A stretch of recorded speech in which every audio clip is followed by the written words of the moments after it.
"You're being deceived," the waitress told the billionaire. This saved the deal by several million. The clinking of silverware and the low hum of polite conversation filled the air at the luxurious rooftop restaurant in Manhattan.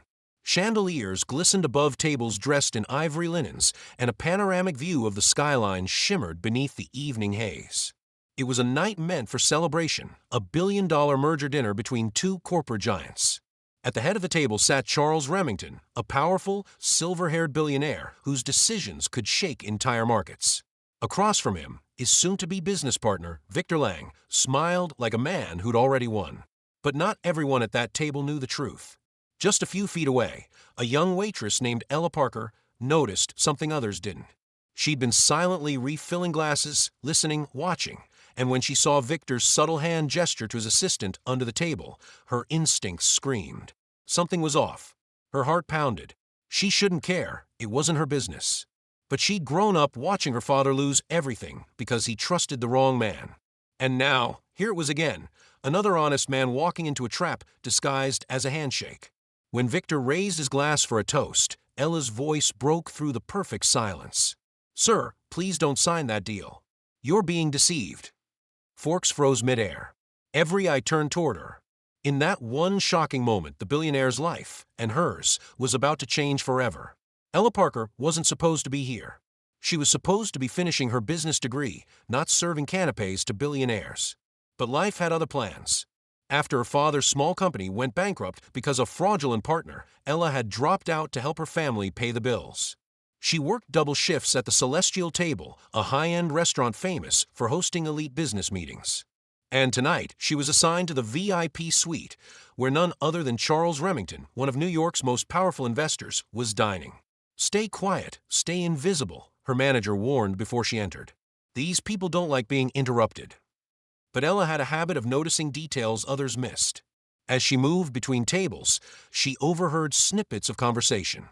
Victor Lang, the man negotiating with Charles, kept mentioning projected assets and foreign subsidiaries. It all sounded legitimate until Ella noticed the pattern. Victor's assistant kept texting under the table, glancing toward the door, as if waiting for confirmation. Ella caught sight of one text flash briefly before the phone went dark again. It read, "All funds will be transferred after he signs." Her gut twisted. She carried a tray toward their table, pretending to replace glasses, and caught another detail. Victor's tone was overconfident, too smooth. He was saying all the right things, yet something in his eyes screamed deception. When she passed behind Charles, she noticed a small stack of papers, draft contracts, and on top of them, a summary with a crucial line, revenue liability, assumed by the Remington Group in exchange for equity control. It hit her instantly. The terms weren't balanced.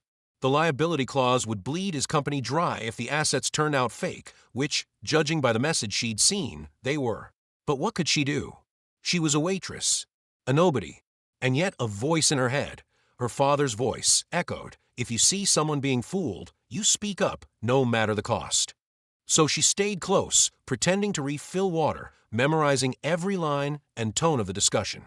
"Gentlemen," Victor said with a sly grin, "once this is signed, your empire will triple in value."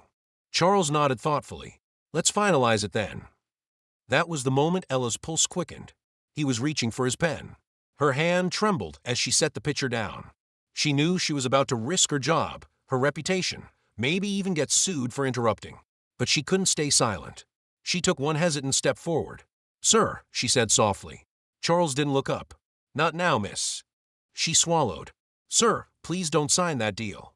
You're being deceived." The entire room froze. Charles Remington blinked, his pen hovering midair. The young waitress stood before him, hands clasped nervously, but her voice, though shaky, carried conviction. "Excuse me," he said slowly. Ella's voice trembled. "You're being deceived. That contract, it's a setup." Laughter erupted from Victor's side of the table.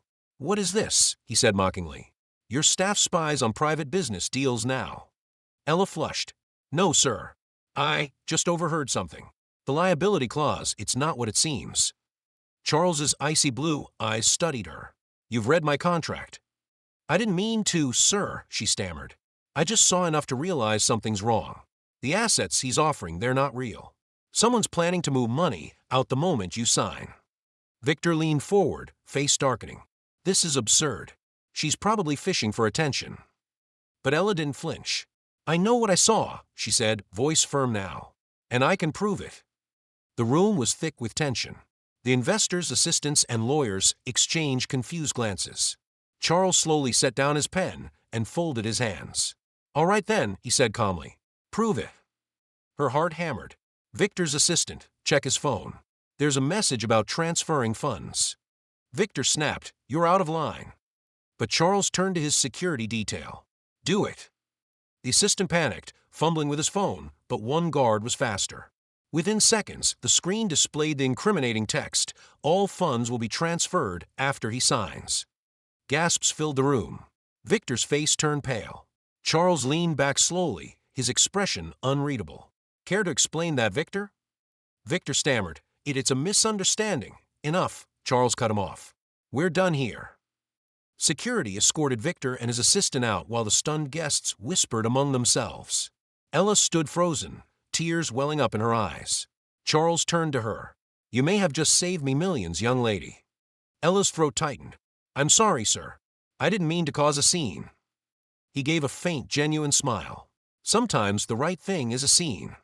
The restaurant had quieted after the chaos. Victor Lang and his assistant were gone, leaving behind a trail of awkward silence and shocked faces. Most of the guests dispersed soon after, whispering rumors that would ripple through the city by morning. But Charles Remington stayed behind. He sat in his chair, gazing out over the Manhattan skyline, his untouched glass of wine glimmering in the fading city lights. The deal he'd been chasing for 6 months had nearly cost him everything, and the person who saved him wasn't a lawyer, an analyst, or a board member. It was a waitress. Ella stood a few feet away, hands clasped tightly around her apron. She expected to be fired any second. Her manager had already whispered, "You're finished, Ella. You don't talk to clients like that." But Charles had stopped him with one raised hand. Now he looked at her, really looked at her, for the first time. "Sit down," he said softly. She blinked. "Sir, I'm just staff," I said. "Sit." She hesitated, then slid into the chair across from him. Her knees trembled under the table. He studied her carefully. "You knew I was about to make a billion-dollar decision. What made you think you should interfere?" Ella took a shaky breath. "Because I've seen this before. My father lost his company because of people like Victor. He trusted the wrong partner, and it ruined us. I couldn't watch it happen again." For a moment, Charles didn't speak. His expression softened. "Your father was a businessman." She nodded. "Small manufacturing. He believed in honesty. But his partner faked documents, siphoned funds, and disappeared. The courts did nothing. We lost everything. I was 15. Charles sighed and leaned back. "You remind me of someone." "Who?" she asked quietly. "My daughter," he murmured. "She used to question everything I did, always asking if I was making the right kind of deal, not just a profitable one." Ella smiled faintly. "Sounds like she's smart." His eyes grew distant. She was. The past tense hung heavy in the air. Ella sensed the ache behind his words, but didn't pry. The city lights flickered through the glass, casting soft reflections across his face. Then a small voice interrupted from behind. "Daddy." Charles turned sharply. A little girl, no more than 7, stood by the doorway in a white dress, clutching a teddy bear. The head waiter rushed behind her, flustered. "I'm sorry, Mr. Remington." She insisted on coming up. Charles's expression melted. "It's all right. Come here, sweetheart." The girl ran to him, her curls bouncing. "Grandma said you were at dinner. Are you done now?" He chuckled softly. "Almost. This brave young lady just saved me from a very bad mistake." The little girl turned to Ella, wide-eyed. "You saved my daddy." Ella smiled. "I guess I did." The girl climbed onto the chair beside her father and asked innocently, "Why would someone trick you, Daddy? Don't grown-ups know lying is bad?" Charles froze. Her words were simple, but they cut through him deeper than any lawyer's advice ever could. He'd spent decades building an empire, navigating deals and power plays, but here was his granddaughter asking the one question that stripped it all bare. He looked at Ella, then back at the child. "Some people forget what matters," he said quietly. "They care more about money than truth." Ella's voice was gentle. "But not everyone does." The little girl tilted her head. "Then why didn't anyone else tell you?" "Only she did." That question lingered in the air, heavy with meaning. Charles looked at his team still standing awkwardly near the door, men and women who had spent years around him, paid fortunes to protect his interests, and yet not one had seen the trap. He turned to Ella again, admiration dawning in his eyes. "Out of everyone in this room," he said softly, "only you spoke up. Why?" She hesitated, tears threatening. "Because if I didn't, I'd never forgive myself. I've seen what silence costs." The little girl reached over and took Ella's hand. "You're brave," she said simply. "You're my hero." Ella's lips trembled into a smile. "Thank you, sweetheart." Charles's eyes glistened. He brushed a hand over his granddaughter's hair. "You know," he said with a faint smile, "I think you're right." He turned to Ella. "Miss Parker, you may have just reminded me of something I lost a long time ago, faith in honesty." Ella blinked. "I only did what anyone should." "No," he said firmly. "You did what most people won't." He rose from his chair, straightened his suit, and extended his hand. "Thank you, Ella. You didn't just save my company, you may have saved me from myself." The little girl's innocent question still echoed softly in the room. "Why didn't anyone else tell you?"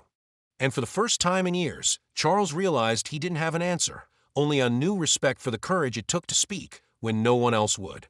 As Ella left the suite that night, her eyes misty but her heart light, the billionaire's granddaughter waved and whispered, "Goodbye, Miss Hero."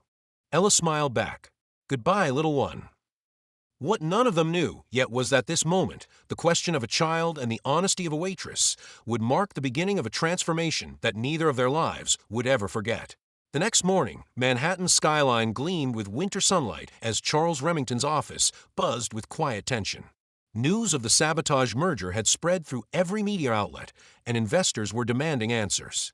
But behind the glass walls of Remington Enterprises, Charles sat in his private conference room, calm, unreadable, and thinking of one person, Ella Parker.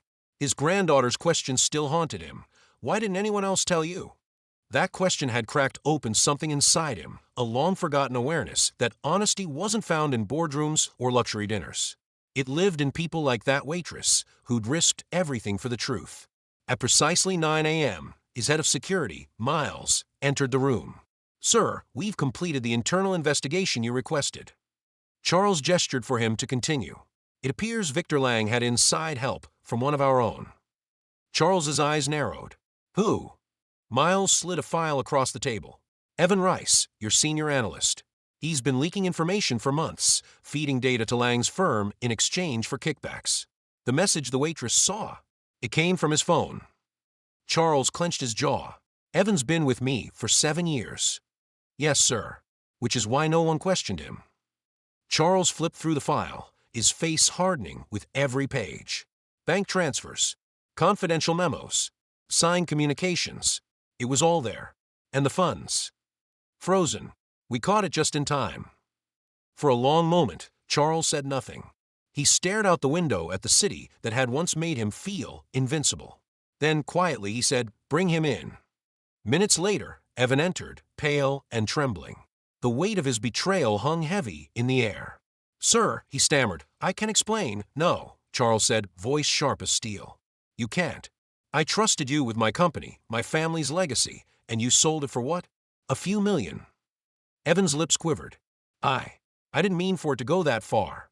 Victor promised. Charles slammed his fist on the table, startling everyone in the room. "You nearly cost hundreds of people their jobs. You nearly destroyed everything I built. You didn't just betray me. You betrayed every family that depends on this company." Evan hung his head, silent tears slipping down his cheeks. Charles's voice softened, but only slightly. "I would have given you anything if you'd just asked. But instead, it took a waitress, a complete stranger, to protect what you were supposed to safeguard." Miles stepped forward. "Shall we press charges, sir?" Charles paused, thinking. Then he looked at Evan, whose shame had already crushed whatever greed once lived inside him. "No," Charles said finally. "Let the courts handle Victor. But you," he pointed at Evan, "you will never work in this industry again. And you'll personally send an apology to every employee whose trust you've broken." Evan nodded wordlessly and left broken. When the room was empty, Charles sighed and leaned back, exhaustion washing over him. "Miles," he said quietly, "find that waitress." That evening, Ella was back at the celestial table, nervously serving guests, as if nothing had happened. The manager still hadn't decided whether to fire her, though gossip spread like wildfire among the staff. "She's the one who shouted at the billionaire," someone whispered. "Yeah, and somehow didn't get arrested." Ella tried to block it out. She'd done what she thought was right, even if it cost her everything. Then the doors swung open, and silence fell over the dining hall. Charles Remington himself walked in, flanked by his security, and holding a single folder. Her heart skipped a beat. "Mr. Remington," the manager stammered, rushing over. What a surprise." "I'm here to speak with Miss Parker," Charles said simply. The man froze. "Why, yes, sir. Right away." Charles approached Ella, who stood motionless, tray trembling in her hands. "Sir," she whispered. He raised a hand. "Don't apologize. You have nothing to be sorry for." The entire restaurant watched as he set the folder on a nearby table. "You were right. There was a mole inside my company. Your warning didn't just save millions, it exposed a betrayal I never saw coming." Ella's eyes widened. I just wanted to help." "And you did." He smiled, warm, genuine, the kind of smile people rarely saw from him. "I owe you more than thanks, Miss Parker." He opened the folder and slid a document toward her. It was a scholarship certificate under the Remington Foundation's seal. "This will cover your full tuition and living expenses," he said. "I read that you studied business before life got in the way." Her hands shook as she read the words. "You didn't have to." "I did," he interrupted softly. "Because people like you are exactly what business needs, those who listen to their conscience before their calculator." Tears welled up in Ella's eyes. I don't know what to say." "Just promise me one thing," he said, his voice gentle. "When you're sitting in my chair someday, and someone smaller than you speaks up, listen to them." She smiled through tears. "I promise." The room erupted in quiet applause, even from the staff, who'd once whispered behind her back. The billionaire and the waitress, two lives from different worlds, had somehow met in the fragile space between truth and trust. As Charles left the restaurant, his granddaughter's question replayed in his mind again. "Why didn't anyone else tell you?" Now he knew the answer. Sometimes honesty doesn't wear a suit. It wears an apron. Weeks passed since that unforgettable evening at the celestial table, but neither Ella Parker nor Charles Remington had returned to life as they once knew it. For Ella, the world suddenly felt different, bigger, brighter, and full of possibilities she had once forced herself to forget. The scholarship letter from the Remington Foundation hung proudly on her fridge, reminding her every morning that courage still mattered in a world obsessed with profit. But even as she prepared to re-enroll in university, Ella never stopped working. "You're famous now," her co-worker teased one evening. "The billionaire's waitress who saved millions." Ella laughed softly. "Fame doesn't pay rent." What she didn't admit was that she missed that night's strange electricity, the feeling of standing up for something right, even when she was terrified. One night, just as she was clocking out, her phone buzzed. It was a text from an unknown number. "This is Charles Remington. Are you free for dinner tomorrow? At the Foundation office." Her pulse quickened. Dinner at the Foundation? The next evening, Ella arrived at a sleek marble building in Midtown Manhattan. The receptionist smiled, as if expecting her. "Mr. Remington is waiting inside." When she entered the private dining room, Charles was already there, this time without his bodyguards, without his board members. Just a grandfatherly man in a crisp gray sweater, setting down his reading glasses. "Miss Parker," he said with a kind smile. "You look nervous." "I am," she admitted. "I didn't know billionaires invited waitresses to dinner twice." He chuckled. "I told you that night, you're not just a waitress." As they sat down, Ella noticed something new about him. The sharp edge in his posture, that cold corporate air, was gone. He looked lighter, almost human. "I wanted to thank you again," he began. "Not just for saving the deal, but for reminding me who I used to be." She tilted her head. "Who you used to be?" He nodded slowly. "When I started this company, I promised my late wife that success would never come at the cost of decency. But somewhere along the line, I started measuring worth by numbers, not people. That night, when my granddaughter asked why no one warned me, it hit me. I'd surrounded myself with people who feared me, not respected me." Ella's voice softened. "And now?" He smiled faintly. "Now, I'm trying to build something different." He reached into his briefcase and slid a new folder across the table. Inside was a proposal titled the Ella Initiative Ethical Business Mentorship Program. Her eyes widened. "What is this?" "A program I'm starting," he explained. to teach young entrepreneurs that success and integrity can coexist. I want you to help lead it." Ella stared, speechless. "Me? But I'm just," he interrupted with a grin, "a waitress who outsmarted corporate sharks? That makes you the most qualified person I know." Tears threatened her eyes. "Sir, I don't know what to say." "Say yes," he replied warmly. She hesitated, emotions swirling. "I've spent so long just trying to survive. I never thought I could teach anyone anything." "Courage," Charles said softly, "teaches more than any textbook ever could." In the weeks that followed, everything began to change. Ella left a restaurant job and joined the Remington Foundation full-time. She helped design the mentorship program, working with students from struggling backgrounds, people like her who dreamed of running honest businesses. Her name began appearing in articles, not as a waitress, but as Ella Parker, Director of Ethical Initiatives. Meanwhile, Charles transformed too. The once distant billionaire now visited schools and youth centers, speaking about transparency, responsibility, and second chances. He reinstated employee wellness programs, started auditing his own contracts, and quietly supported victims of corporate fraud. But perhaps the greatest transformation was personal. One morning, Charles invited Ella to his family estate for a small gathering. His granddaughter ran to greet her the moment she stepped in. "Miss Hero," the little girl squealed, hugging her legs. Ella laughed, kneeling to hug her back. "Hello, sweetheart." Charles watched them with a smile. "She talks about you all the time. Says she wants to be brave like you." Ella's throat tightened. "She already is. She's the reason you listened that night." Charles nodded, eyes glimmering. "You're right. Her question changed me as much as your courage did." They walked through the garden together, past rose bushes heavy with blossoms. Charles stopped near a marble bench and looked up at the skyline beyond the trees. "You know," he said softly, "I used to think transformation came from success. Turns out it comes from humility."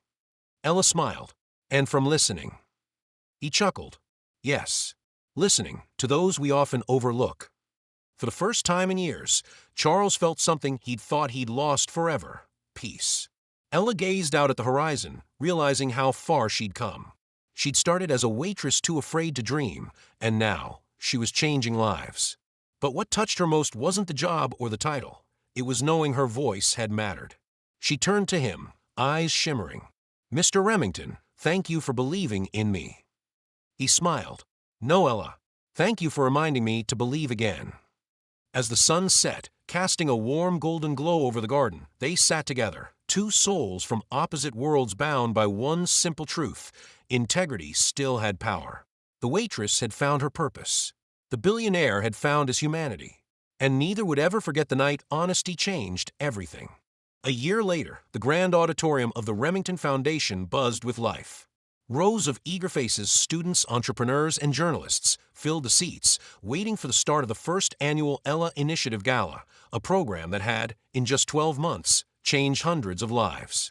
At the center of it all stood Ella Parker, no longer a nervous waitress in a borrowed uniform, but a confident young woman dressed in a sleek navy suit. The crowd's applause washed over her as she stepped onto the stage. Her eyes found Charles Remington in the front row, sitting beside his beaming granddaughter. The billionaire gave her an encouraging nod. Ella took a deep breath and began. "When I was working as a waitress, I thought the only power I had was to serve others quietly. I never imagined that my voice could change anything. But one night, when I saw someone being deceived, I remembered my father's words: silence can be the loudest betrayal." The audience listened intently. "That night I spoke up," she continued, her voice trembling slightly. "I was terrified. I thought I'd lose my job, my dignity, maybe even get thrown out. But instead, something incredible happened. The truth came out and lives were changed." She glanced toward Charles, whose eyes shimmered with pride. "I learned that doing the right thing isn't always about courage, it's about compassion. It's about caring enough to act when no one else will. And thanks to one man's faith, that single moment became a movement." The room erupted in applause. As Ella stepped away from the podium, Charles stood and joined her on stage, the spotlight enveloping them both. He took the microphone, his voice calm but full of emotion. "A year ago, this young woman saved me from the worst business decision of my life. But what she really saved was something far more valuable: my belief that integrity still exists in this world." The crowd fell silent, hanging on his every word. He turned to Ella with a faint, fatherly smile. When you spoke up that night, I saw a reflection of the person I used to be before success blinded me. You reminded me that true leadership isn't about power, it's about listening. Tears welled up in Ella's eyes. And today, he continued, I'm proud to announce that the Ella Initiative will be expanding internationally. Every year, we'll support 1,000 young people around the world who dare to make ethical business their mission. The audience rose to their feet in a standing ovation. Ella covered her mouth, overwhelmed, as Charles added softly into the microphone. And as for me, I'm stepping down as chairman of Remington Enterprises and appointing Ella Parker as the foundation's new executive director. The room gasped. Cameras flashed. Ella turned to him, speechless. Sir, I can't, he smiled, eyes glistening. You already are. You've been leading this movement since the day you refused to stay silent. Her heart swelled as she hugged him tightly. The crowd cheered louder, and even the staff members from a celestial table who had come to see her success wiped their eyes. Charles's granddaughter rushed up the stage, clutching a bouquet of white lilies. Miss Hero, she cried, handing them to Ella. Ella knelt down, her eyes brimming. You remembered me. The little girl nodded proudly. Daddy says honesty runs in our family now. Laughter and applause rippled through the hall. Charles crouched beside them, his arm around his granddaughter, looking every bit the proud patriarch, not of an empire, but something purer. Later that evening, as the celebration faded into soft music and conversation, Ella and Charles stood by the balcony overlooking the city. The skyline twinkled beneath them. The same skyline that once symbolized distance and power now felt like hope and connection. Charles exhaled deeply. You know, when I first came here to build a fortune, I thought wealth meant freedom. But tonight I realized it's integrity that sets you free. Ella smiled. And generosity keeps you free. He chuckled. You've become quite the philosopher. I had a good teacher, she said, looking at him with gratitude. They stood in silence for a moment, the wind gently lifting her hair. Then Charles spoke again, voice thick with emotion. I sometimes think my wife and daughter would have liked you, Ella. You've got their fire. Ella placed a hand on his arm. And you've got their faith. He looked at her, and for a moment, the hardened billionaire disappeared, leaving only a man who'd learned to listen again. Weeks later, as Ella walked through a local youth center, she spotted a young girl cleaning tables, her uniform worn, her eyes tired but curious. It was like looking into a mirror from her own past. The girl looked up. Miss Parker? They say you used to be a waitress, too. Ella smiled kindly. Yes. And it taught me everything I needed to know about people. The girl hesitated. Do you really think someone like me could ever run a business? Ella crouched down and handed her a scholarship brochure. I don't think it, she said warmly. I know it. Sometimes the smallest voice can change the biggest story. The girl's face lit up. As Ella walked away, she thought about how far a single act of honesty had traveled, how a quiet warning over dinner had become a global message of hope. And somewhere across the world, in countless small ways, people who once stayed silent began to speak up. Because one waitress had dared to say, you're being deceived. And that truth, simple, brave, and human, had changed everything.